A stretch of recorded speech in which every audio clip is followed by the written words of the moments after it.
નમસ્કાર વિદ્યાર્થી મિત્રો, હું રમેશ વાગડિયા આજના લેક્ચરમાં તમારું સ્વાગત કરું છું. આજનો આ લેક્ચર આપણો 12મા ધોરણનું જે આપણું પહેલું ચેપ્ટર છે સજીવોમાં પ્રજનન, એનો ત્રીજો લેક્ચર છે. આની પહેલાં આપણે 2 લેક્ચર જોઈ ગયા છીએ. પહેલાંના 2 લેક્ચરોની અંદર આપણે સજીવોના જીવનકાળ વિશે વાત કરી છે. વિવિધ સજીવોના જીવનકાળના આંકડાઓ વિશે વાત કરી કે ભાઈ જુદા જુદા સજીવોની અંદર આટલી ઉંમર છે, એનો જીવનકાળ છે એ હોય છે. આ પ્રકારના આંકડાકીય માહિતીની વાત કરી. ત્યાર પછી બીજા લેક્ચરની અંદર અલિંગી પ્રજનનની પ્રક્રિયા વિશે સમજ્યા કે ભાઈ અલિંગી પ્રજનનની પ્રક્રિયા કયા પ્રકારે હોય. જુદા જુદા સજીવોની અંદર અલિંગી પ્રજનનની પ્રક્રિયા જુદી જુદી પદ્ધતિઓ દ્વારા થતી હોય. અલિંગી પ્રજનનની જુદી જુદી પદ્ધતિઓ કઈ છે? ઉચ્ચ કક્ષાની વનસ્પતિઓમાં એક અલિંગી પ્રજનનનો પ્રકાર જેને આપણે વાનસ્પતિક પ્રજનન કહેતા હતા એના વિશે વાત કરી. વાનસ્પતિક પ્રજનન માટે જરૂરી વિવિધ વાનસ્પતિક પ્રસર્જકો એના વિશે વાત કરી. તો આ બધી બાબતો વિશે આપણે અગાઉના 2 લેક્ચરોની અંદર વાત કરી ગયા છીએ. આજના લેક્ચરની અંદર આપણે વાત કરવાની છે લિંગી પ્રજનનની. પણ આજનો લેક્ચર શરૂ કરતા પહેલાં બીજો જે લેક્ચર આપણે જોયો એની અંદર કોઈ વિદ્યાર્થીનો મને પ્રશ્ન છે, એ પ્રશ્નનું આપણે સોલ્યુશન લઈએ. પ્રશ્ન શું હતો? તો આપણે એણે મને જે પ્રશ્ન પૂછ્યો તો એ પ્રશ્ન કંઈક એવો હતો કે ભાઈ અલિંગી પ્રજનનની જ્યારે આપણે વ્યાખ્યા આપતા હોઈએ તો અલિંગી પ્રજનનની વ્યાખ્યામાં આપણે એવું કહીએ છીએ કે ભાઈ જ્યારે પ્રજનનની પ્રક્રિયામાં માત્ર એક જ પિતૃ સજીવ ભાગ લેતો હોય અને જન્યુનું નિર્માણ થાય અથવા તો થયા વગર જો નવી સંતતિ ઉત્પન્ન થતી હોય તો એને અલિંગી પ્રજનન કહેવાય. તો અલિંગી પ્રજનનની અંદર એ જન્યુનું નિર્માણ થાય છે. હવે તમે લિંગી પ્રજનનની વ્યાખ્યા બોલો તો અથવા તો જોઈએ તો એની અંદર પણ જન્યુનું નિર્માણ થાય છે. તો શું લિંગી અને અલિંગી પ્રજનન બંનેમાં જન્યુનું નિર્માણ સમાન પ્રકારે થાય છે અથવા તો સમાન જન્યુ હોય છે? એ બંનેની પ્રક્રિયા આગળ સમાન હશે? આવો કંઈક પ્રશ્ન આપણને પૂછવામાં આવેલ છે. તો એ પ્રશ્નનો જવાબ આપણે મેળવવાનો પ્રયત્ન કરીએ. તો લિંગી પ્રજનનની પ્રક્રિયા અને અલિંગી પ્રજનનની પ્રક્રિયામાં જે જન્યુઓનું નિર્માણ થાય છે એમાં ઘણો બધો તફાવત છે. પહેલાં અલિંગી પ્રજનનની પ્રક્રિયામાં જે જન્યુનું નિર્માણ થાય છે એના સંદર્ભે આપણે તમને માહિતી સમજાવવાનો પ્રયત્ન કરીએ કે ભાઈ અલિંગી પ્રજનન દર્શાવતો એક પિતૃ સજીવ છે. એ સમજો કે અહીંયા આપણી સમક્ષ છે, આ કોઈ એક પિતૃ સજીવ છે. આ પિતૃ સજીવ છે એ દ્વિકીય છે એમ માની લઈએ અત્યારે, અથવા તો એકકીય છે એમ માની લઈએ, એન પ્રકારનો છે એવું આપણે માની લઈએ. આ પિતૃ સજીવ પ્રજનનની પ્રક્રિયામાં એટલે અલિંગી પ્રજનનની અંદર દાખલ થાય છે અને જન્યુનું નિર્માણ કરે છે એમ સમજી લ્યો તમે કે અહીંયા 1 અને 2 આ પ્રકારના 2 જન્યુ છે એણે પોતાની અંદરથી બનાવ્યા. આ જન્યુ એન પ્રકારનો બનશે. પિતૃ સજીવ એન પ્રકારનો હતો, જન્યુ પણ એન પ્રકારનો બનશે. મતલબ અહીંયા જે વિભાજન થયું હશે જન્યુ નિર્માણ માટે એ કેવું હશે? સમવિભાજન હશે. તો સમવિભાજન દ્વારા અહીંયા 2 જન્યુ બન્યા. હવે લિંગી પ્રજનન હોય તો શું થાય? તો ભાઈ લિંગી પ્રજનનની અંદર 2 વિરુદ્ધ જાતીય પિતૃ હોય ને બંને જન્યુનું નિર્માણ કરે અને જન્યુનું જોડાણ થાય જેને આપણે ફલનની પ્રક્રિયા કહીએ. પણ અલિંગી પ્રજનનની અંદર જન્યુ બન્યા પછી એ જન્યુ છે એ ફલનની પ્રક્રિયામાં નથી જતો. દરેક જન્યુ સીધો જ પોતાની અંદરથી એક નવી સંતતિનું નિર્માણ કરી નાખે છે. મતલબ લિંગી પ્રજનન અલિંગી પ્રજનન બંનેની અંદર જન્યુ છે એ બને છે, પણ અલિંગી પ્રજનનની અંદર જે જન્યુ બને છે એ જન્યુ ફલનની પ્રક્રિયામાં ભાગ લેતા નથી, એનું ફલન થતું નથી. બનેલા જન્યુ સીધા જ પોતાની અંદરથી નવી સંતતિનું નિર્માણ કરી નાખતા હોય છે. તો અલિંગી પ્રજનનની પ્રક્રિયામાં નિર્માણ પામતા જે જન્યુ છે એ આ પ્રકારે પ્રજનનની પ્રક્રિયામાં ભાગ લેતા હોય. હવે આ જે પ્રક્રિયા છે કે જેની અંદર જન્યુનું ફલન થતું નથી, સીધા જ જન્યુ છે એ પોતાની અંદરથી બાળ સજીવ અથવા સંતતિ ઉત્પન્ન કરે, એ પ્રક્રિયાને પાર્થેનોજીનેસિસ જીનેસિસ તરીકે ઓળખવામાં આવે છે. શબ્દ યાદ રાખજો, નોટ કરી લેજો કે પાર્થેનોજેનેસિસ એ શું છે. પાર્થેનોજેનેસિસ એટલે જન્યુની અંદરથી ફલન વગર નવો સજીવ નિર્માણ થવાની પ્રક્રિયા. આવી જ બીજી એક બે ટર્મિનોલોજી આપણે સાથે સાથે આની વાત નીકળી જ છે તો જોઈ લઈએ કે બીજી એવી ટર્મિનોલોજી જે તમારે યાદ રાખવાની છે એ છે એક ટર્મિનોલોજી છે એપોમિક્સિસ અને બીજી ટર્મિનોલોજી છે એમ્ફીમિક્સિસ. માનો પહેલી ટર્મિનોલોજી આપણે વાત કરીએ છીએ એ છે એપોમિક્સિસ. ફર્સ્ટ ટર્મિનોલોજી છે એપોમિક્સિસ બરાબર. અને બીજી ટર્મિનોલોજી છે એપોની જગ્યાએ આવશે એમ્ફીમિક્સિસ.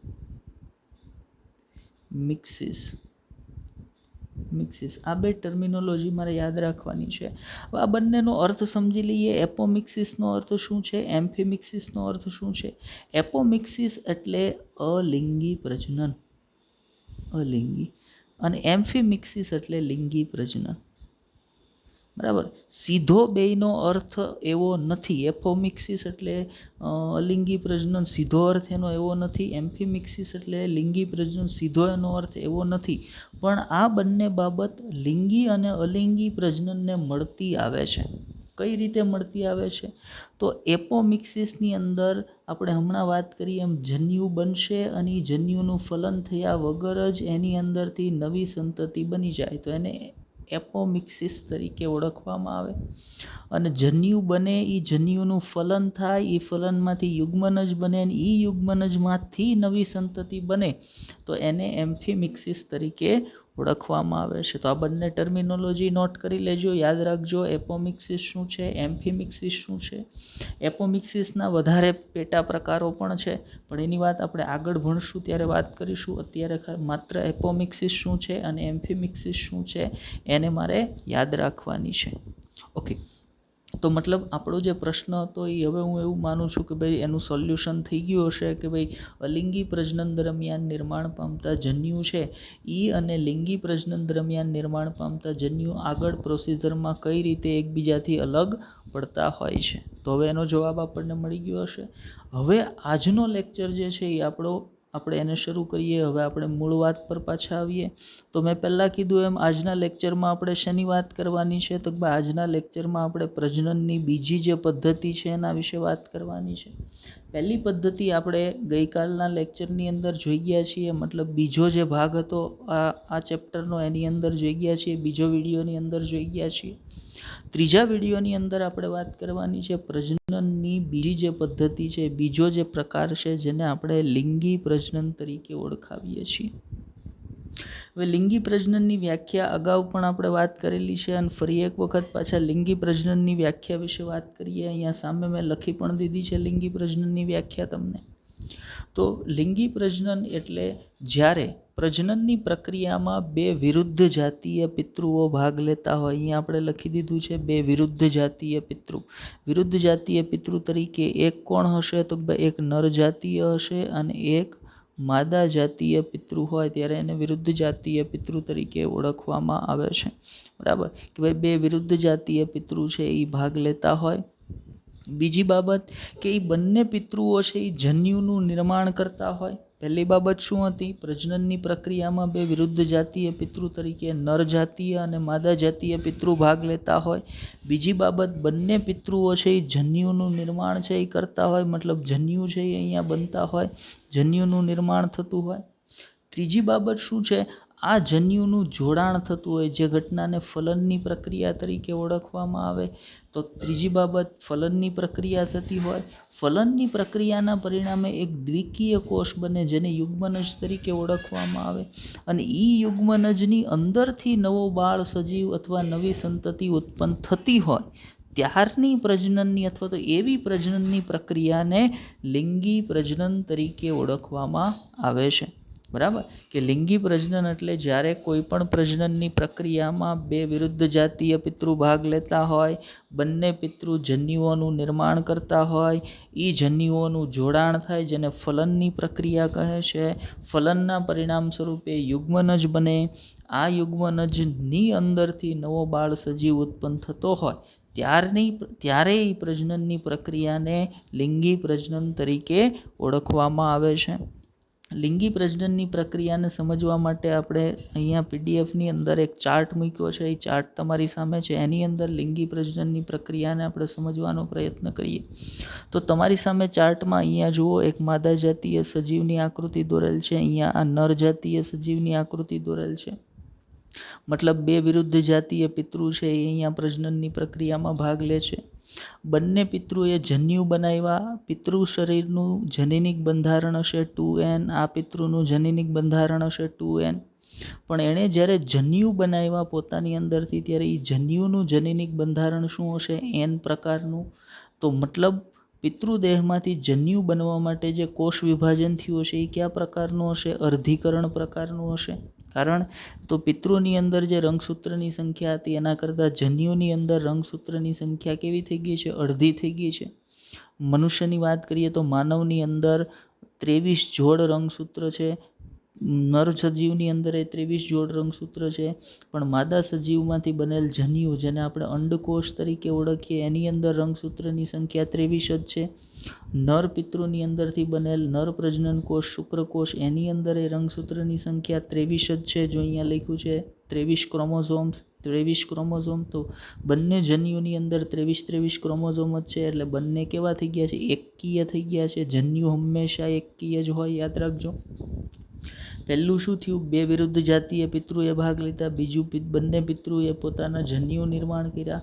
હવે અહીંયા જુઓ, આ બંને જન્યુઓનું શું થયું? જોડાણ થઈ ગયું, જે ઘટનાને ફર્ટિલિઝેશન અથવા તો ફલન તરીકે ઓળખવામાં. ફર્ટિલિઝેશન માટે વપરાતો ગુજરાતી શબ્દ છે ફલન. ફલનની પ્રક્રિયા થઈ. હવે ફલનની પ્રક્રિયા થાય એટલે 23 રંગસૂત્ર છે એ માદા જાતીય જે જન્યુ હતો એની પાસેથી આવ્યા. 23 રંગસૂત્ર નર જાતીય જન્યુ જે હતો એની પાસેથી આવ્યા. અને એ બંનેનું જોડાણ થવાના કારણે અહીંયા જે રંગસૂત્રની સંખ્યા થઈ ગઈ યુગ્મનજમાં એ કેટલી હશે? 46 રંગસૂત્ર, અથવા આપણે એમ કહી શકીએ કે એ 23 જોડ હશે. હવે જે કોષ બન્યો, દ્વિકીય કોષ બન્યો, જન્યુ n હતા, યુગ્મનજ કેવો કોષ હશે? 2n કોષ હશે. તો એ 2n કોષની અંદર રંગસૂત્રની સંખ્યા કેવી થઈ ગઈ હશે? તો ભાઈ 2n કોષમાં રંગસૂત્રની સંખ્યા થઈ ગઈ હશે 46 અથવા તો 23 જોડ. હવે આ 23 જોડ રંગસૂત્ર ધરાવતા કોષની અંદરથી જ્યારે આ પ્રકારનો એક બાળ સજીવ અથવા સંતતિ નિર્માણ પામતી હોય ત્યારે આ પ્રજનનની પ્રક્રિયાને કેવી પ્રક્રિયા કહેવાશે? તો ભાઈ આને લિંગી પ્રજનનની પ્રક્રિયા તરીકે ઓળખવામાં આવે છે. જો લિંગી પ્રજનનની પ્રક્રિયાને કુદરતે પણ સ્વીકારેલી છે, પ્રકૃતિએ પણ સ્વીકારેલી છે. અલિંગી પ્રજનનની સરખામણીમાં પ્રકૃતિ છે એ વધારે ફેવર કોનું કરે છે? તો ભાઈ એ પણ લિંગી પ્રજનનનું વધારે ફેવર કરે છે.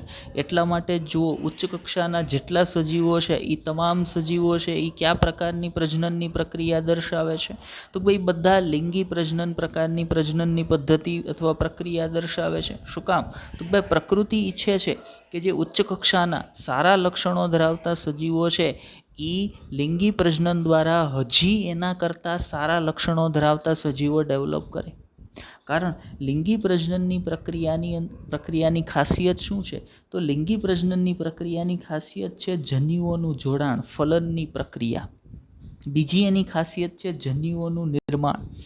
જ્યારે કોઈ પણ પિતૃ સજીવ, એ માદા જાતીય હોય કે નર જાતીય હોય, એ પોતાની અંદરથી જ્યારે જન્યુ બનાવશે ને ત્યારે એ જન્યુ બનતી વખતે એની અંદર જે રંગસૂત્રો હશે એ રંગસૂત્રનું વ્યતિકરણ થાય છે. વ્યતિકરણ એટલે જનીનોની અદલા બદલી.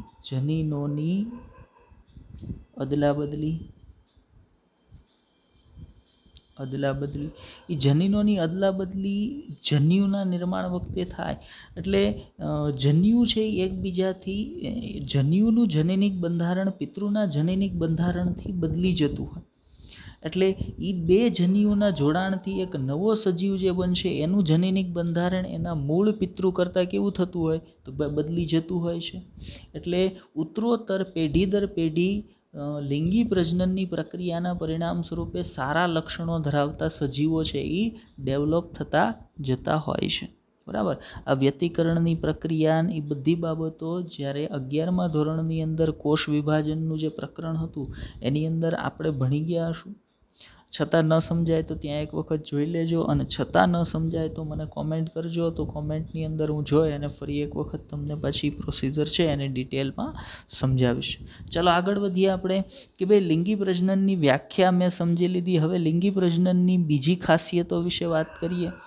તો જેમ અલિંગી પ્રજનનની ખાસિયત હતી કે ભાઈ અલિંગી પ્રજનન છે એ નિમ્ન કક્ષાના પ્રાણીઓમાં જોવા મળે છે અને ઝડપી પ્રોસિજર છે. જે સજીવો અલિંગી પ્રજનન દ્વારા પ્રજનન કરતા હશે એ ખૂબ ઝડપથી વિભાજન પામતા હશે, એ ખૂબ ઝડપથી પોતાની સંખ્યામાં વધારો કરતા હશે. પણ જ્યારે એની કમ્પેરિઝનમાં તમે લિંગી પ્રજનનની વાત કરો તો લિંગી પ્રજનનની પ્રક્રિયા છે અલિંગી પ્રજનનની પ્રક્રિયાની સાપેક્ષે કેવી છે? તો ભાઈ ખૂબ વિસ્તૃત છે, પ્રમાણમાં ખૂબ ધીમી છે અને ખૂબ જ જટિલ પ્રક્રિયા છે. મતલબ અલિંગી પ્રજનનની સાપેક્ષે લિંગી પ્રજનન એ વિસ્તૃત, ધીમી અને ખૂબ જ જટિલ પ્રક્રિયા છે. બીજી બાબત પર જઈએ તો અલિંગી પ્રજનનની પ્રક્રિયા વખતે આપણે સમજ્યા હતા કે ભાઈ અલિંગી પ્રજનન દ્વારા નિર્માણ પામતી સંતતિ છે એ એકબીજાને મળતી આવે છે અને એના પિતૃની પણ આબેહૂબ નકલ હોય છે, પ્રતિકૃતિ હોય છે. પણ એની સરખામણીમાં જ્યારે લિંગી પ્રજનનની તમે વાત કરો તો લિંગી પ્રજનનના પરિણામે નિર્માણ પામતી સંતતિ એકબીજાને મળતી નહીં હોય અને એના પિતૃને પણ મળતી નહીં હોય. મતલબ એકબીજા કરતાં પણ અલગ હશે અને એના પિતૃ કરતાં પણ અલગ હશે. માનો આપણે આપણી જ વાત કરીએ તો દરેક મનુષ્ય છે એ લિંગી પ્રજનનના પરિણામ સ્વરૂપે નિર્માણ પામેલ હોય છે. તો હું મારી પોતાની વાત કરું તો હું પોતે મારા ભાઈ બહેન એના કરતાં અલગ દેખાતો હશું, થોડા ઘણા ફેરફારો હશે. હું મારા મમ્મી પપ્પા કરતાં પણ અલગ દેખાતો હશું, મારી અંદર એના કરતાં પણ થોડાક લક્ષણોના ફેરફાર હશે. મતલબ લિંગી પ્રજનનના પરિણામ સ્વરૂપે નિર્માણ પામતી સંતતિઓ છે એ ન તો એકબીજાને મળતી આવતી હોય ન તો એના પિતૃને મળતી આવતી હોય છે. આગળ વાત કરીએ લેક્ચરની અંદર તો વિવિધ પ્રકારના સજીવો વિશે આપણે વાત કરતા હોય તો વિવિધ સજીવોનો આપણે અભ્યાસ લઈએ તો વિવિધ સજીવો તરીકે જ્યારે તમે કોઈ એક વનસ્પતિની વાત કરો, કોઈ એક પ્રાણીની વાત કરો, તમે કોઈ એક ફૂગની વાત કરો, આ તમામનો જ્યારે તમે અભ્યાસ લ્યો ત્યારે તમને એક માહિતી મળશે કે ભાઈ આ બધા જ સજીવો છે એ બાહ્યાકાર વિદ્યાની અંદર, બાહ્યાકાર વિદ્યા કોને કહેવાય? કોઈ પણ સજીવના બાહ્ય દેખાવના અભ્યાસને બાહ્યાકાર વિદ્યા કહેવાય. અંતઃસ્થ રચનાશાસ્ત્ર અથવા તો અંતઃસ્થ વિદ્યા કોને કહેવાય? તો ભાઈ એની એનાટોમી, શરીરની આંતરિક રચનાના અભ્યાસને અંતઃસ્થ રચના તરીકે ઓળખવામાં આવે. દેહધર્મ વિદ્યા શરીરની અંદર ચાલતી વિવિધ દેહધાર્મિક ક્રિયાઓના અભ્યાસને દેહધર્મ વિદ્યાની અંદર સમાવવામાં આવે છે.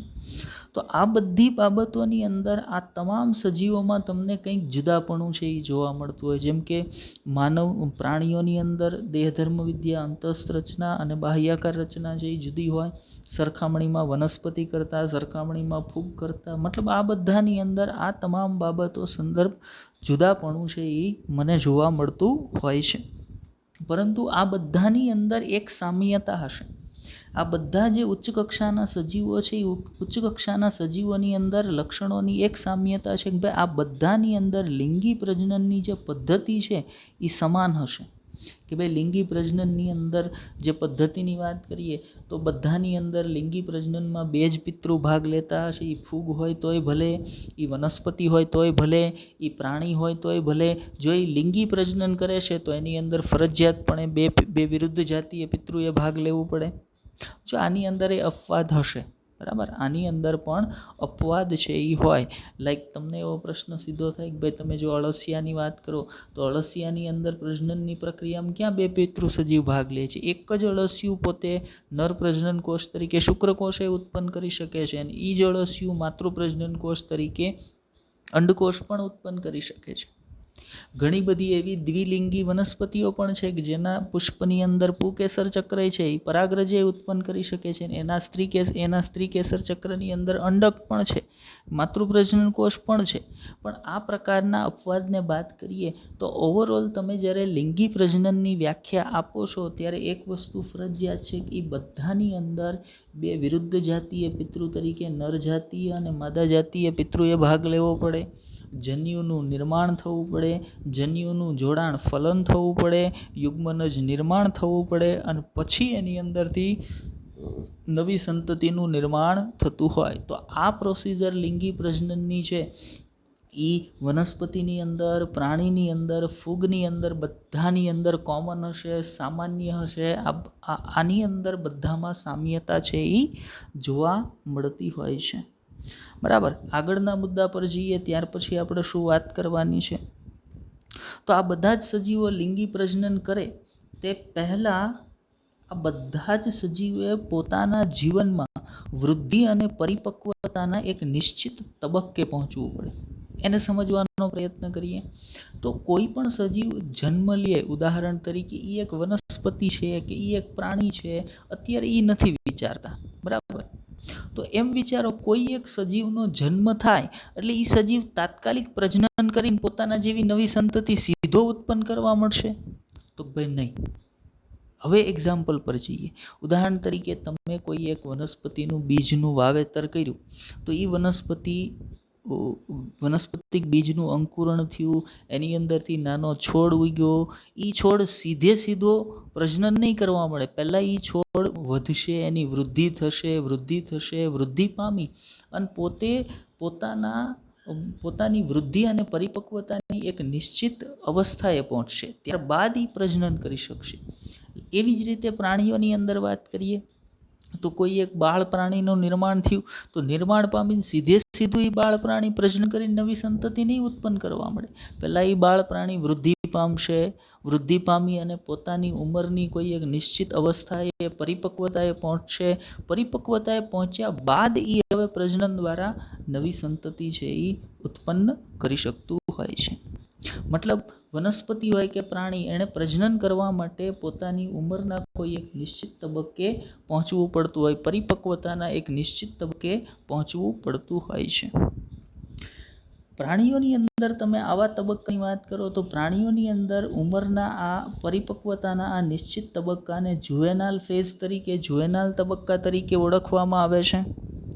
એની સરખામણીમાં તમે જો વનસ્પતિની વાત કરતા હોય તો વનસ્પતિની અંદર પરિપક્વતાના આ તબક્કાને વાનસ્પતિક તબક્કો અથવા તો વાનસ્પતિક ફેઝ, વેજીટેટિવ ફેઝ તરીકે ઓળખવામાં આવે છે. મતલબ જો કોઈ પ્રાણીએ પ્રજનન કરવું હોય તો એણે ફરજિયાતપણે પોતાના જુવેનાલ તબક્કાને પાર કરવો પડે, અને જો કોઈ એક વનસ્પતિએ પ્રજનન કરવું હોય તો એણે ફરજિયાતપણે પોતાને વાનસ્પતિક તબક્કાને પાર કરવું પડે.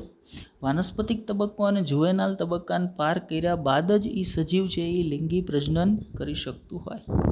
હવે જુદા જુદા સજીવોની અંદર આ જે જુવેનાલ ફેઝનો સમયગાળો છે, જે વાનસ્પતિક ફેઝનો સમયગાળો છે, એ જુદો જુદો હોઈ શકે. એવું જરૂરી નથી કે બધા જ પ્રાણીઓની અંદર આ સમયગાળો સરખો જ હોય, બધી જ વનસ્પતિઓમાં આ સમયગાળો સરખો હોય. કોઈ એક પ્રાણી છે એની અંદર જુવેનાલ તબક્કાનો સમયગાળો એના જન્મના 5 વર્ષ બાદ આવતો હોય તો કોઈ એકની અંદર 10 વર્ષ બાદ આવતો હોય, કોઈ એકની અંદર 2 વર્ષ બાદ આવતો હોય, કોઈ એકની અંદર 15 વર્ષ બાદ આવતો હોય.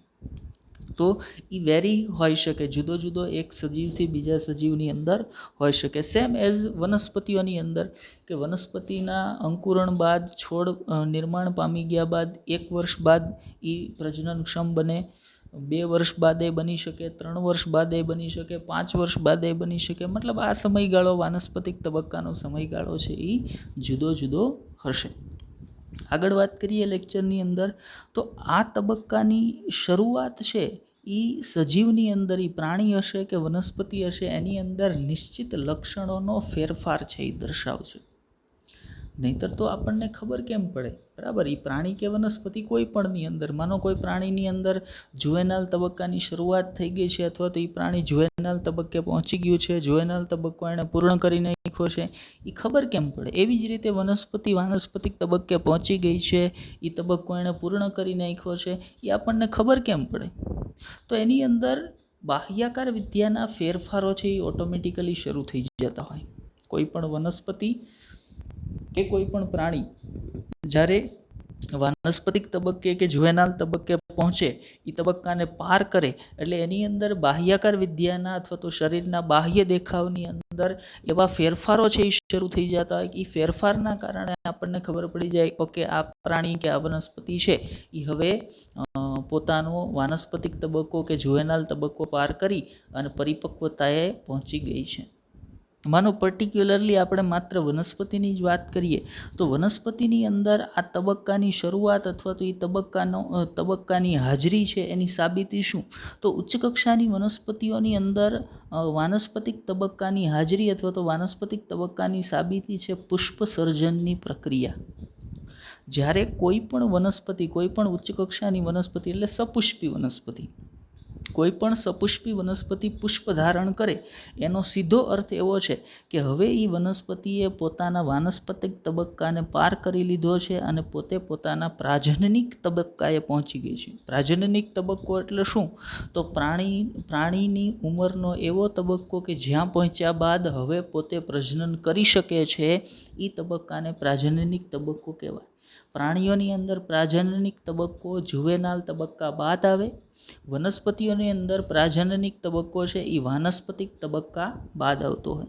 મતલબ વનસ્પતિઓની અંદર પુષ્પ સર્જનની પ્રક્રિયા એ વાનસ્પતિક તબક્કાનો અંત અને પ્રાજનનિક તબક્કાની શરૂઆત દર્શાવે છે.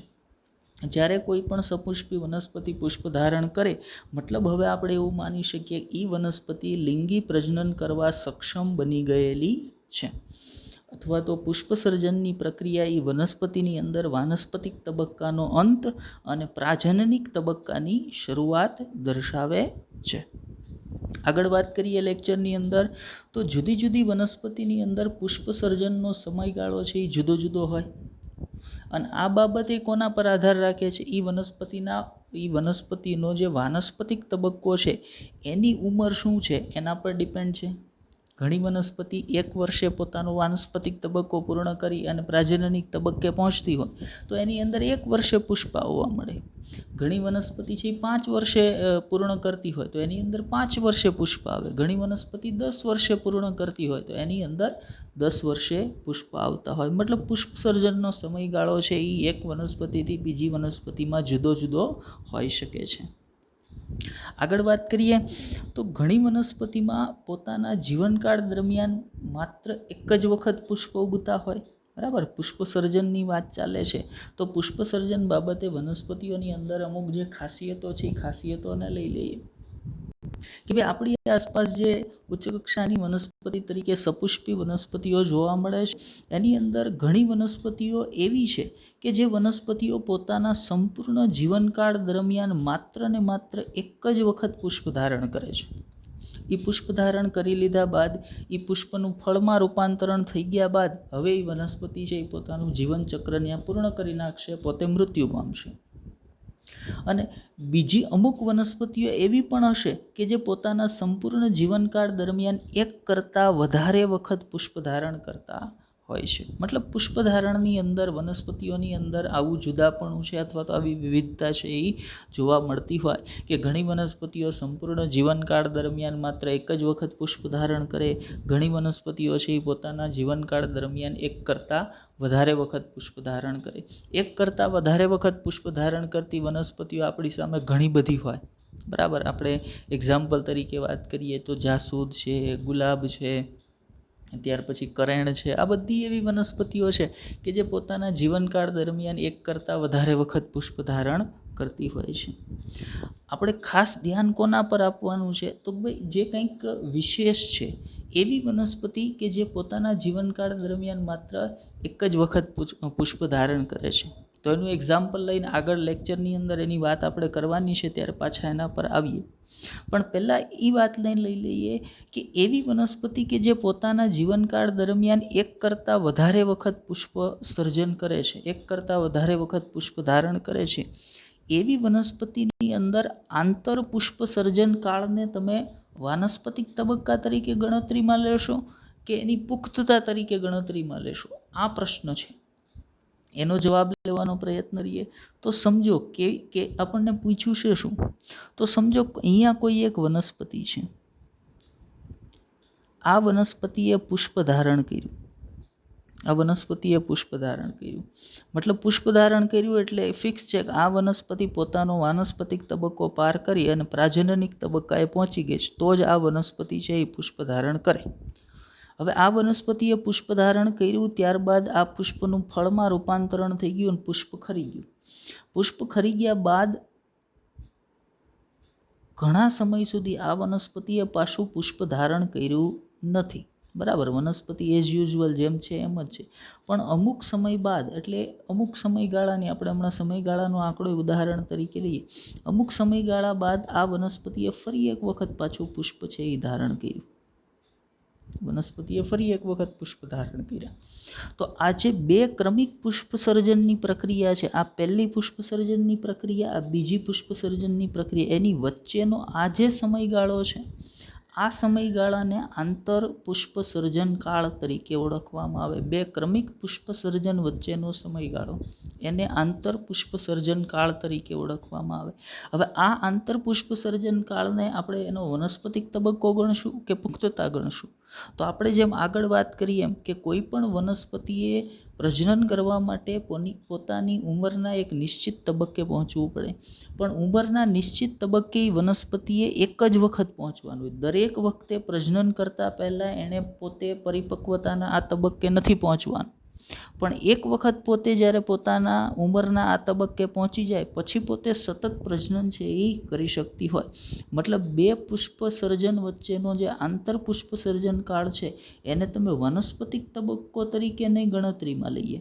આપણે એને વાનસ્પતિક તબક્કા તરીકે ગણતરીમાં નહીં લઈએ, પણ એને કયા સમય તરીકે, એને પુખ્તતાના સમય તરીકે ગણતરીમાં લેશું. બરાબર, કે એવી વનસ્પતિ કે જે પોતાના જીવનકાળ દરમિયાન એક કરતાં વધારે વખત પુષ્પ સર્જન કરે છે, એની અંદર બે ક્રમિક પુષ્પ સર્જન વચ્ચેનો સમયગાળ આંતર પુષ્પ સર્જન કાળ, એ આંતર પુષ્પ સર્જન કાળને વાનસ્પતિક તબક્કો ન કહેતા એને પુખ્તતાના સમયગાળા તરીકે ઓળખવામાં આવે છે. ચાલો આગળ વધીએ લેક્ચરની અંદર. તો બાકી મોટાભાગની વનસ્પતિઓ એવી છે કે જેની અંદર પુષ્પ સર્જનની પ્રક્રિયા છે એ સામાન્ય હોય છે, કે ભાઈ પોતે દર વર્ષે અથવા તો દર સિઝન, પોતાની જે સિઝન હશે એમાં દર વર્ષે ચક્રીય રીતે પુષ્પ સર્જન છે એ દર્શાવતી હોય. પણ ઘણી વનસ્પતિઓ આપણી સામે એવી પણ હશે કે જેની અંદર પુષ્પ સર્જનની જે પ્રક્રિયા છે એ સામાન્ય ન હતા, અસામાન્ય હશે. બરાબર, કે અસામાન્ય પ્રક્રિયાઓ, અસમાન પ્રક્રિયાઓ છે એ દર્શાવતા હોય પુષ્પ સર્જન માટે.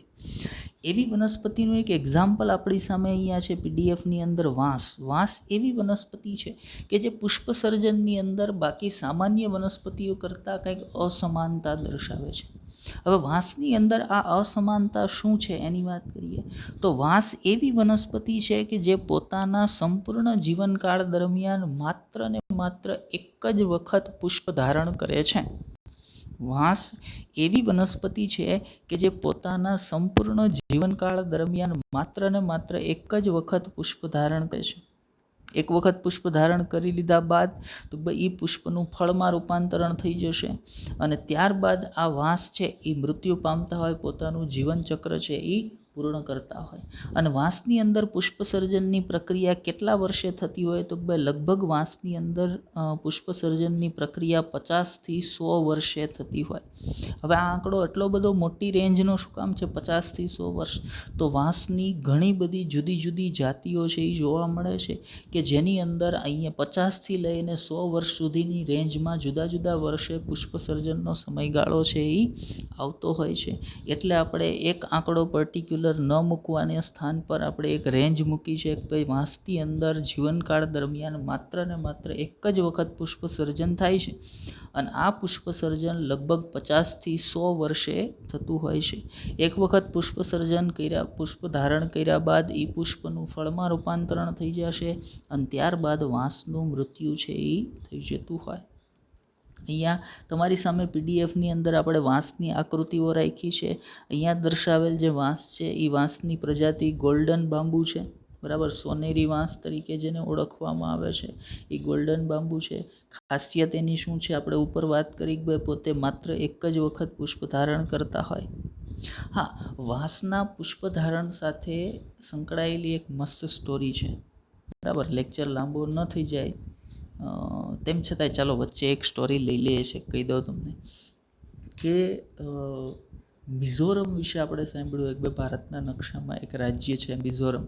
તો મિઝોરમની અંદર વાંસની ખેતી છે એ થાય છે.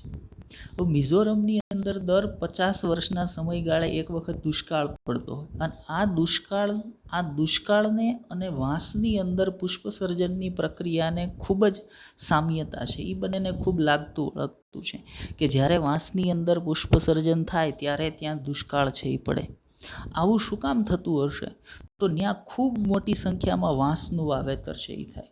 જ્યારે આ બધા વાંસ એક સાથે પુષ્પ સર્જન દર્શાવે અને ત્યારબાદ એ પુષ્પ સર્જનમાંથી ફળ સર્જનની પ્રક્રિયા થાય, તો ખૂબ મોટી સંખ્યામાં ત્યાં વાંસના ફળ છે એ નિર્માણ પામતા હોય. અને આ વાંસના ફળને ખાવા માટે ખૂબ મોટી સંખ્યામાં, લાખોની સંખ્યામાં ઉંદરો છે એ ત્યાં ભેગા થતા હોય. અને ઉંદરો છે એ ખૂબ મોટી સંખ્યામાં પોતાની વૃદ્ધિ પણ આ સમયગાળા દરમિયાન કરશે. અને આ ખૂબ લાખોની સંખ્યામાં ભેગા થયેલા ઉંદરો ભેગા મળી અને આટલી મોટી સંખ્યામાં નિર્માણ પામેલા વાંસના ફળનો ખોરાક તરીકે ઉપયોગ કરી જાય છે. વાંસના ફળ છે એ પૂરા થઈ ગયા બાદ હવે આ ઉંદરાઓ જીવંત રહેવા માટે ખોરાક તરીકે કંઈક તો લેશે ને. એટલે એ સીધા આ બધાની જે ખેતી, બાકીના જે ખેતીના પાકો છે, અનાજ છે, કઠોળ છે, એનો ખોરાક તરીકે ઉપયોગ કરવા મળશે, એનું નુકસાન કરી નાખશે. અને ખૂબ મોટી સંખ્યામાં અનાજ અને કઠોળને આ બધી ખેતીની જે નિપજો છે એનું નુકસાન થઈ જતું હોય. અને પરિણામે મિઝોરમની અંદર પુષ્પ સર્જન જ્યારે વાંસની અંદર થાય ત્યારે દુષ્કાળની પરિસ્થિતિ છે એ આવતી હોય છે ને. ખૂબ ઇન્ટરેસ્ટિંગ ઘટના. આપણને ઘણી વખત એમ થાય કે ભાઈ આ શું બધું બોરિંગ બાયોલોજીની અંદર આ કોષ બન્યો આ અંતે, પણ આવી ઘણી બધી ઘટનાઓ છે જેને થોડુંક ઇન્ટરેસ્ટ લઈને સમજવાનો પ્રયત્ન કરીએ તો બહુ મજા આવે એવું વિષય છે આપણો. આગળ વાત કરીએ તો જોકે હવે મિઝોરમની સરકાર છે એને આ બાબતો વિશે ધ્યાન આપ્યું છે. એટલે પુષ્પ સર્જનનો સમય નજીક આવશે એ પહેલાં જ તમામ વાંસને કાઢી નાખતા હોય, એટલે આ પ્રકારની સમસ્યાઓ ન સર્જાતી હોય. ચલો આપણે આગળ વાત કરીએ તો અસમાન પુષ્પધારણ અથવા તો પુષ્પ સર્જનની પ્રક્રિયા દર્શાવતી એક બીજી વનસ્પતિનું એક્ઝામ્પલ પણ આપણે અહીંયા લેવાનું છે. તો એવી એક બીજી વનસ્પતિ જે આપણી સામે છે એની વાત કરીએ તો એ વનસ્પતિ છે નીલકુરંજી. સ્ટ્રોબિલેન્થસ કુન્થિયાના, નીલકુરંજી તરીકે જેને ઓળખવામાં આવે છે, સ્ટ્રોબિલેન્થસ કુન્થિયાના, નીલકુરંજી. શબ્દ યાદ રાખજો. શું કામ શબ્દ યાદ રાખવાનું કહું છું એની વાત હમણાં કરું પાછો, બરાબર? તો આ એક એવી વનસ્પતિ છે કે જે વનસ્પતિની અંદર પોતાના જીવન ચક્રમાં દર 12 વર્ષના ચક્રમાં એક વખત પુષ્પ છે આવતા હોય. મતલબ આ વનસ્પતિએ આ વર્ષે પુષ્પ ધારણ કર્યા છે તો આ વનસ્પતિ હવે આગળના 12 વર્ષ સુધી પુષ્પ ધારણ નહીં કરે, 13મા વર્ષે ફરી એક વખત પુષ્પ છે એ ધારણ કરતી હોય, અથવા તો 12 વર્ષ બાદ ફરી એક વખત પુષ્પ છે એ ધારણ કરતી હોય છે. તો આ વનસ્પતિ નીલકુરંજીતની ખાસિયત છે. આ વનસ્પતિ ઇન્ડિયાની અંદર ક્યાં જોવા મળે છે? તો આપણે એમ કહી શકીએ કે ભાઈ ઇન્ડિયાની અંદર તમે તામિલનાડુની વાત કરો, કેરળની વાત કરો, કર્ણાટકની વાત કરો, ત્યાં મનારની અંદર આ વનસ્પતિને તમે સરળતાથી અવલોકિત કરી શકો છો. હવે આનું નામ યાદ રાખજો એવું મેં શું કામ કીધું હતું? તો આ વનસ્પતિની અંદર છેલ્લે પુષ્પ ઉગ્યા હતા 2018ની અંદર. 2018ના સપ્ટેમ્બર ઓક્ટોબરની અંદર આ વનસ્પતિની અંદર છેલ્લે પુષ્પ છે એ ઉગ્યા હતા. NCERTની અંદર તમે જોશો તો આંકડો તમને આપ્યો છે છેલ્લા પુષ્પ સર્જન થયા હતા 2006માં. પણ આપણે થોડુંક વિચારીને વાત કરીએ તો 2006માં થયા હતા તો એના 12 વર્ષ પછી 2018માં પાછા એક વખત પુષ્પ સર્જન થયા જ હોય, અને 2018માં 100% પુષ્પ સર્જન થયું હતું. અને આ પુષ્પ સર્જન દરમિયાન આજે તામિલનાડુ, કર્ણાટક, કેરળ, આના જે ડુંગરાળ વિસ્તારો છે, પહાડી વિસ્તારો છે, એ પહાડી વિસ્તારો સંપૂર્ણપણે વાદળી રંગની ચાદરથી ઢંકાઈ ગયા હોય એવા દેખાતા હોય. અને આ નજારો અદ્ભુત હોય, ખૂબ જ સુંદર હોય. આ જોયા જેવી વસ્તુ છે. ક્યારેક આનો લાહવો છે એ લીધા જેવો છે. તો અહીંયા તમને એક આકૃતિમાં દેખાડ્યું છે કઈ રીતે નીલકુરંજીતના પુષ્પો ખૂબ મોટી સંખ્યામાં, બહોળી સંખ્યામાં ઉત્પન્ન થતા હોય, જેના કારણે આખા ડુંગરાઓ છે એ વાદળી રંગના દેખાતા હોય. અને બાજુમાં બીજી એક આકૃતિ આપી છે એ નીલકુરંજીતના એક પુષ્પની આપી છે કે ભાઈ એનું સામાન્ય પુષ્પ છે એ આવું કંઈક દેખાતું હોય છે. હવે જે સમયે નીલકુરંજિતની અંદર પુષ્પસર્જન થતું હોય, આ સમયે ખૂબ મોટી સંખ્યામાં પર્યટકો છે એને જોવા માટે ત્યાં પધારતા હોય, તો આ એવી વનસ્પતિ છે જે પર્યટકોને ખૂબ પોતાની તરફ આકર્ષતી હોય. મારે આ સંદર્ભે કઈ બાબતોને અત્યારે ધ્યાનમાં ખાસ લેવાની છે, તો એક એનું નામ, બીજી બાબત ભારતમાં કઈ જગ્યાએ તમે જોઈ શકો છો એને, ત્રીજી બાબત છેલ્લે પુષ્પસર્જન એની અંદર ક્યારે થયું હતું, બીજી બાબત દર કેટલા વર્ષે એક વખત પુષ્પ સર્જન છે એ દર્શાવે છે. આ બધી બાબતોને ખાસ મારે અહીંયા ધ્યાનમાં લેવાની છે અથવા તો યાદ રાખવાની છે. હવે માનો બે એક્ઝામ્પલ તરીકે એક વાંસનું એક્ઝામ્પલ લઈને અસમાન પુષ્પ સર્જનને સમજી લીધા, નીલકુરંજિતનું એક્ઝામ્પલ લઈ અને અસમાન પુષ્પ સર્જનને સમજી લીધા. હવે આપણે લિંગી પ્રજનન સંદર્ભે થોડાક પ્રાણીઓની વાતને લઈ લઈએ, કેમ કે લિંગી પ્રજનન તો ઉચ્ચ કક્ષાની વનસ્પતિઓ દર્શાવશે, લિંગી પ્રજનન તો ઉચ્ચ કક્ષાના પ્રાણીઓ પણ દર્શાવશે. તો ઉચ્ચ કક્ષાના પ્રાણીઓની અંદર લિંગી પ્રજનન સંદર્ભે માહિતીની વાત કરતા હોય તો કેવી બાબતોને આપણે ધ્યાનમાં લેવી પડશે? તો કોઈ પણ પ્રાણીએ લિંગી પ્રજનન કરવા માટે ફરજિયાતપણે પોતાના જુવેનાલ તબક્કાને પાર કરી અને પ્રાજનનિક તબક્કાની અંદર પ્રવેશવું પડે, ત્યારે એ પ્રજનનક્ષમ બને, ત્યારે એ લિંગી પ્રજનન કરી શકે. હવે જ્યારે કોઈ પણ પ્રાણી પોતાના જુવેનાલ તબક્કાને પાર કરી અને પ્રાજનનિક તબક્કામાં પ્રવેશશે, ત્યારે એની અંદર બાહ્યાકાર વિદ્યાના, દેહધર્મ વિદ્યાના વિવિધ ફેરફારો છે એ શરૂ થઈ જતા હોય. માનવ સંદર્ભે વાત કરીએ, આપણે એક મુદ્દામાં અહીંયા વાત કરી પણ છે કે આપણે છેલ્લે માનવની અંદર આ પ્રકારના લક્ષણોમાં કેવા કેવા ફેરફાર આવે એની યાદી બનાવશું.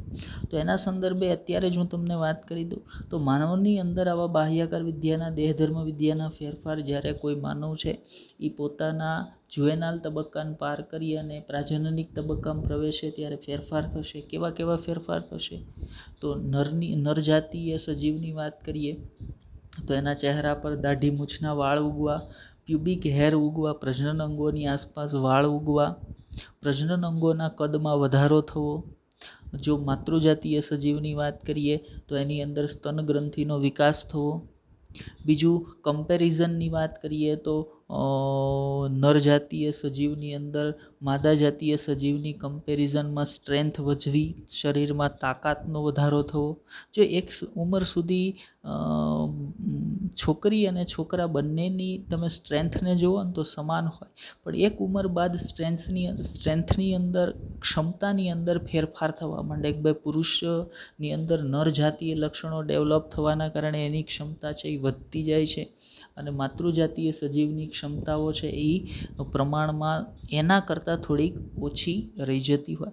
તો આ બધા જ પ્રકારના લક્ષણો છે એ માનવની અંદર જ્યારે પોતાના જુવેનાલ તબક્કાને પાર કરી અને પ્રાજનનિક તબક્કામાં પ્રવેશે છે ત્યારે આ બધા જ પ્રકારના ફેરફારો છે એની અંદર થતા હોય. ઘણા ફેરફારો બાહ્યાકાર વિદ્યાકીય હોય જે સ્પષ્ટપણે સીધા નરી આંખે દેખાઈ જતા હોય. ઘણા ફેરફારો છે એ દેહધાર્મિક વિદ્યાના હોય કે જે શરીરની અંદર તરફ થતા ફેરફારો છે જે આપણને દેખાતા નથી પણ છતાં એના શરીરની અંદર આવા ફેરફારો છે એ ચાલતા રહેતા હોય. આગળ વાત કરીએ કે જુદા જુદા પ્રાણીઓની વાત કરીએ તો એની અંદર પ્રજનનિક તબક્કાની અવધિ છે એ જુદી જુદી હોઈ શકે. અને આ જે પ્રજનનિક તબક્કાની અવધિ છે એનો આધાર છે એ સજીવ કેવા વસવાટમાં રહે એના પર છે, એ વસવાટની પર્યાવરણીય પરિસ્થિતિ કેવી છે એના પર છે. ઉદાહરણ તરીકે આપણે વાત કરીએ તો ભારતની અંદર માતૃ સજીવ તરીકે માનો કોઈ એક છોકરી છે તો એની પ્રાજનનિક પરિપક્વતાની ઉંમર, તો એની પ્રાજનનિક પરિપક્વતાની ઉંમર 13 થી 14 વર્ષ જેટલી છે. એની કમ્પેરિઝનમાં તમે આફ્રિકા સાઈડ જાઓ તો ત્યાં પ્રાજનનિક પરિપક્વતાની ઉંમર છે એ આપણા કરતાં થોડીક ઓછી હશે, કેમ કે ગરમ વિસ્તાર છે. ત્યાં 10 થી 12 વર્ષે છોકરી છે એ પ્રાજનનિક રીતે પરિપક્વતા ધારણ કરી લે છે.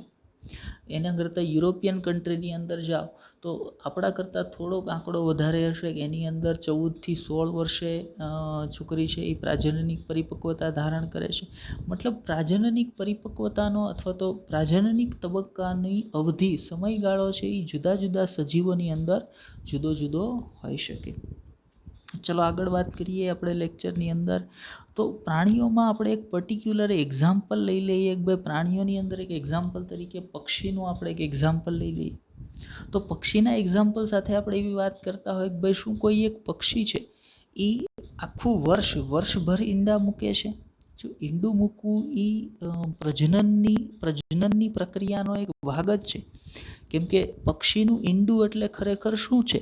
પક્ષીનું ઈંડું એટલે એક પ્રકારનો માતૃજાતીય કોષ છે, અંડકોષ તરીકે જેને ઓળખીએ છીએ અને એ અંડકોષ મુક્ત થયો છે એનો અર્થ એવો કે એ પ્રાજનનિક પરિપક્વતા દર્શાવે છે.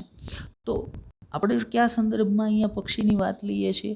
તો ભાઈ પ્રાણી તરીકે પક્ષીનું એક્ઝામ્પલ લઈ અને આપણે વાત કરતા હોય તો ભાઈ પક્ષી વર્ષભર ઈંડા મૂકે છે કે ઈંડા મૂકવાની પ્રક્રિયા છે એ ઋતુકીય ઘટના છે કે વર્ષની કોઈ એક નિશ્ચિત ઋતુમાં જ આ પક્ષી છે ઈંડા મૂકતું હોય? અથવા પક્ષી સાથે બીજા પ્રાણીઓના એક્ઝામ્પલ લઈએ કે ભાઈ તમે દેડકાની વાત કરો, સિવાય ગરોળીની વાત કરો, તો આ લોકો વર્ષભર ઈંડા મૂકતા હોય કે વર્ષની કોઈ એક ઋતુ દરમિયાન જ ઈંડા મૂકતા હોય? તો આપણને જે પ્રમાણે માહિતી હોય એ પ્રમાણે આપણે કહીએ તો 100% દરેક પક્ષી અથવા તો દેડકો અથવા તો જે ગરોળીની વાત કરી છે એ બધા ઈંડા છે એ આખા વર્ષમાં કોઈ એક નિશ્ચિત ઋતુ, જેને એની પ્રજનન ઋતુ કહીએ છીએ, પ્રજનન ઋતુ દરમિયાન જ મૂકતા હોય. હા, આની અંદર અપવાદ હશે. ઉદાહરણ તરીકે આપણે વાત કરીએ કે ભાઈ એક પક્ષી તરીકે તમે મરઘીની વાત કરો તો મરઘી જે પોલ્ટ્રી ફાર્મ, મરઘા ઉછેર કેન્દ્રની અંદર વપરાય છે, તો મરઘા ઉછેર કેન્દ્રની અંદર ઉછેરવામાં આવતી જે મરઘી છે એ મરઘી આખું વર્ષ ઈંડા મૂકે છે. પણ એના દ્વારા મૂકવામાં આવતા આ જે ઈંડા છે એ ખરેખર પ્રજનનલક્ષી નથી. પ્રજનનના હેતુથી આ મરઘી છે ઈંડા નથી મૂકતી, પણ મરઘી દ્વારા મૂકવામાં આવતા આ ઈંડા છે એ માનવ પ્રેરિત છે અને વ્યાપારીકરણના હેતુથી છે, માનવ કલ્યાણના હેતુથી આ ઈંડા છે એ મૂકવામાં આવતા હોય. તો એને તમે ધ્યાનમાં ન લઈ શકો. વળી આપણને મગજમાં એવો વિચાર આવે કે ભાઈ એક બાજુ એમ કહો છો કે પક્ષીઓ છે એ સિઝનલ ઈંડા મૂકતા હોય, વર્ષની કોઈ એક નિશ્ચિત ઋતુમાં ઈંડા મૂકતા હોય, પણ મરઘા ઉછેર કેન્દ્રની અંદર તો મરઘા છે એ મરઘી છે એ સતત રીતે આખું વર્ષ ઈંડા મૂકતી હોય. પણ એ પ્રેરિત કરેલી ઘટના છે, એ માનવ દ્વારા પ્રેરવામાં આવેલી ઘટના છે, એ નેચરલ પ્રકૃતિમાં થતી ઘટના નથી. એટલે એને તમે ગણતરીમાં લઈ શકો ને, એ વ્યાપારીકરણના હેતુથી પ્રેરવામાં આવતી ઘટના છે. બાકી નોર્મલી પક્ષી છે, ગરોળી છે, દેડકા છે, આ બધા પોતાના વર્ષની કોઈ એક ઋતુ, જે એની પ્રજનન ઋતુ છે, માત્ર ત્યારે જ ઈંડા છે એ મૂકતા હોય.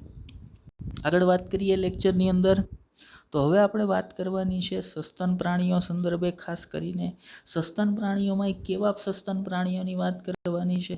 તો ભાઈ પ્લેસેન્ટલ મેમલ્સ અથવા તો જરાયુ ધરાવતા જે સસ્તન પ્રાણીઓ છે એની વાત કરવાની છે. તો જરાયુ ધરાવતા જે માદા સસ્તન પ્રાણીઓ છે, ખાસ કરીને એ માદા સસ્તન પ્રાણીઓમાં પ્રાજનનિક તબક્કા દરમિયાન અંડપિંડ, જે એક પ્રકારની માતૃપ્રજનન ગ્રંથિ છે, આ સિવાયની બીજી સહાયક પ્રજનન ગ્રંથિઓ અને એના જે અંતઃસ્ત્રાવો છે એની પ્રવૃત્તિથી ચક્રીય ફેરફારો છે એ માતૃ પ્રાણીના શરીરની અંદર જરાયુ ધરાવતા જે માદા સસ્તન પ્રાણીઓ છે એની વાત કરીએ છીએ કે પ્રાજનનિક તબક્કા દરમિયાન એના શરીરમાં અંડપિંડ, બીજી સહાયક પ્રજનન ગ્રંથિ અને તેના અંતઃસ્ત્રાવની અસર હેઠળ વિવિધ ચક્રીય ફેરફારો છે એ માદા પ્રાણીના શરીરની અંદર પ્રેરાતા હોય. હવે પ્રેરાતા આ ચક્રીય ફેરફાર છે એ ફરી પાછા બે રીતે હોઈ શકે. માનો ઘણા પ્રાણીઓ એવા હોય કે જેની અંદર પ્રેરાતા આવા ચક્રીય ફેરફારો છે એ વર્ષની કોઈ એક ઋતુની અંદર જ આવતા હોય. આ જે ચક્રીય ફેરફાર છે એ વર્ષની કોઈ એક ઋતુ દરમિયાન જ હોય. ઉદાહરણ તરીકે નોન પ્રાઇમેટ અને બીજો એક સજીવોનો વર્ગ હોય પ્રાઇમેટ. બે વચ્ચે મુખ્ય તફાવત શું છે? બંને સસ્તન વર્ગના પ્રાણીઓ છે, પણ બંને વચ્ચે એક મુખ્ય તફાવત છે કે મોસ્ટલી પ્રાઇમેટાનું બ્રેઇન છે એ થોડુંક વધારે ઇવોલ્ડ હોય. આપણે બધા પ્રાઇમેટાની અંદર આવીએ. ઉદાહરણ તરીકે મનુષ્ય છે, વાંદરાઓ છે, એપ છે, આ બધા પ્રાઇમેટાની અંદર આવશે. નોન પ્રાઇમેટાનું બ્રેઇન છે એ કમ્પેરેટિવલી થોડુંક ઓછું ડેવલપ થયેલું હોય. તો નોન પ્રાઇમેટા છે એની અંદર કોણ કોણ આવે? ગાય છે, ભેંસ છે, કૂતરો છે, ઘેટા, બકરી, આ બધા નોન પ્રાઇમેટ છે. અને આ બધા નોન પ્રાઇમેટ સજીવની અંદર પ્રાજનનિક તબક્કે પહોંચ્યા બાદ જે ચક્રીય ફેરફાર થવાના છે, આ ચક્રીય ફેરફારો છે એ કોઈ એક નિશ્ચિત ઋતુ દરમિયાન જ જોવા મળતા હોય. તો નિશ્ચિત ઋતુ દરમિયાન વર્ષની કોઈ એક નિશ્ચિત ઋતુ દરમિયાન જ જોવા મળતા આવા ચક્રીય ફેરફારને ઋતુકીય ઋતુચક્ર તરીકે ઓળખવામાં આવે. કારણ કે એ કોઈ એક નિશ્ચિત ઋતુમાં જ જોવા મળે. ઉદાહરણ તરીકે હું તમને કહું કે ભાઈ કૂતરાની અંદર વર્ષની કોઈ એક સિઝન છે એ ફિક્સ છે કે એ પ્રજનન ત્યારે જ કરશે, બરાબર. ગાય, ભેંસ આ બધાની અંદર પ્રજનનની કોઈ એક સિઝન છે એ ફિક્સ છે અને એ સિઝન દરમિયાન જ એના શરીરની અંદર એવા ફેરફારો, ચક્રીય ફેરફારો ચાલતા હોય જ્યારે એ પ્રજનન કરી શકે. આ સિઝન સિવાય આખું વર્ષ એના શરીરની અંદર આ પ્રકારના ચક્રીય ફેરફારો ન ચાલતા હોય, માત્ર પ્રજનનની જે સિઝન હોય, જે ઋતુ હોય ત્યારે જ ચાલતા હોય, તો એવા તમામ સજીવોને ઋતુકીય ઋતુચક્ર દર્શાવતા આ જે ચક્રીય ફેરફારો છે એ ચક્રીય ફેરફારોને ઋતુકીય ઋતુચક્ર તરીકે ઓળખવામાં આવે.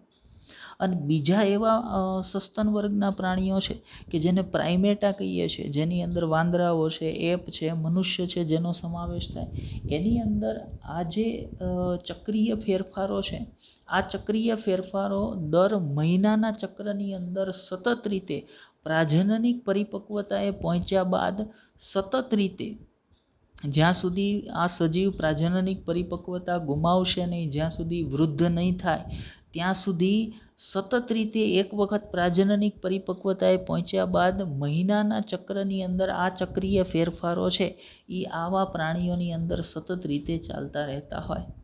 જેમ કે મનુષ્યની અંદર માદા પ્રાણીની વાત કરો તો એની અંદર ચાલતી જે માસિક ચક્રની ક્રિયાવિધિઓ છે, જે દર મહિનાના ચક્રની અંદર ચાલતી હોય, તો આપણે ઈ ચક્રીય ફેરફારની વાત કરીએ છીએ.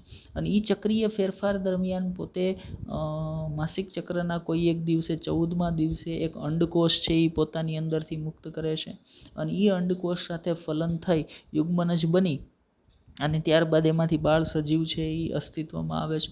મતલબ આવા પ્રાણીઓ માટે તમે એમ કહી શકો કે એની અંદર આ ચક્ર છે એ મંથલી ચાલે છે. તો એના જો ઋતુમાં ચાલતું હતું તો એને ઋતુકીય ઋતુચક્ર કીધું હતું. તો જે મંથલી ચાલે છે, મહિનાની અંદર ચાલે છે, એને શું કહેશું? તો એને આપણે માસિક ઋતુચક્ર તરીકે ઓળખીએ છીએ.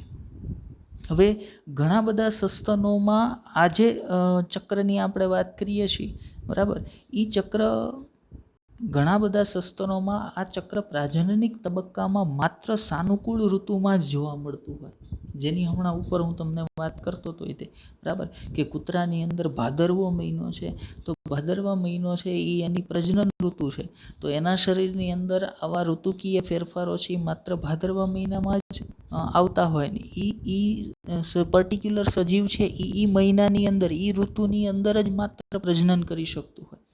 મતલબ એ કેવો પ્રજનન કરવું એટલે સંવર્ધન કરવું, પોતાના જેવો નવો સજીવ ઉત્પન્ન કરવો.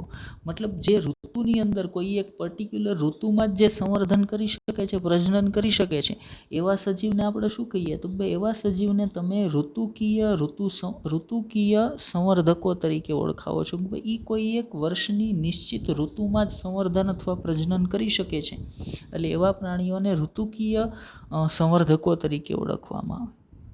પણ ઘણા સસ્તન કે જેમ કે પ્રાઇમેટ, બરાબર, જેની વાત ઉપર આપણે હમણાં કરતા હતા કે ભાઈ એ એવા સજીવો જેની અંદર મનુષ્ય, વાનર, એપ આ બધાનો સમાવેશ થાય, એ એવા સજીવો છે કે જેની અંદર પ્રાજનનિક પરિપક્વતા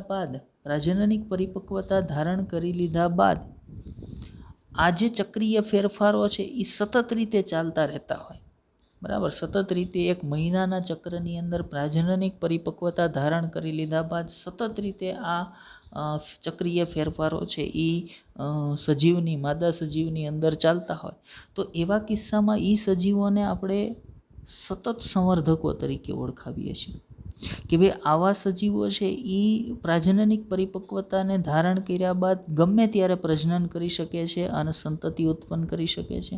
જ્યારે આ સજીવો એવા સજીવો છે કે પ્રાજનનિક પરિપક્વતા ધારણ કરી લીધા બાદ પણ એ એક કોઈ નિશ્ચિત ઋતુ હશે, એ ઋતુની અંદર જ પ્રજનન કરી શકશે અને એ ઋતુની અંદર જ નવી બાળ સંતતિ છે એ ઉત્પન્ન કરી શકતા હોય.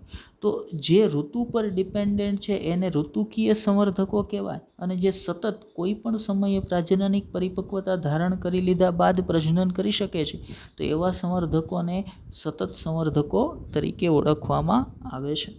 આગળ વાત કરીએ આપણે લેક્ચરની અંદર. તો ઓકે, તો આજના લેક્ચરમાં આપણે આટલી કંઈક વાત છે એ કરવાની હતી. બહુ વધારે વાત આજના લેક્ચરમાં આપણે લેવાની નથી. બાકી રહી જતી જે માહિતીઓ છે, બાકી રહી જતી માહિતીઓની અંદર એવી બાબત આવે કે ભાઈ કોઈ પણ સજીવ છે એ પોતાની પ્રજનનિક પરિપક્વતા ક્યારે ગુમાવશે, એની ખાતરી શું કે ભાઈ હવે આ સજીવ છે એણે પ્રજનનિક પરિપક્વતા ગુમાવી દીધી છે.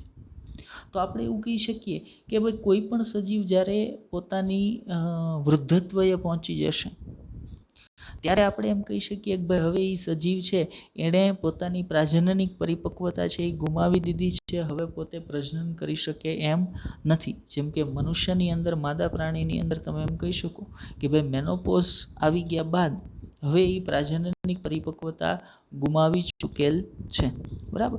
તો આ બાબતની વાત આપણે નેક્સ્ટ લેક્ચરમાં પાછી થોડીક એક ટોપિક તરીકે આવવાની છે ત્યારે પાછા લેશું. બરાબર.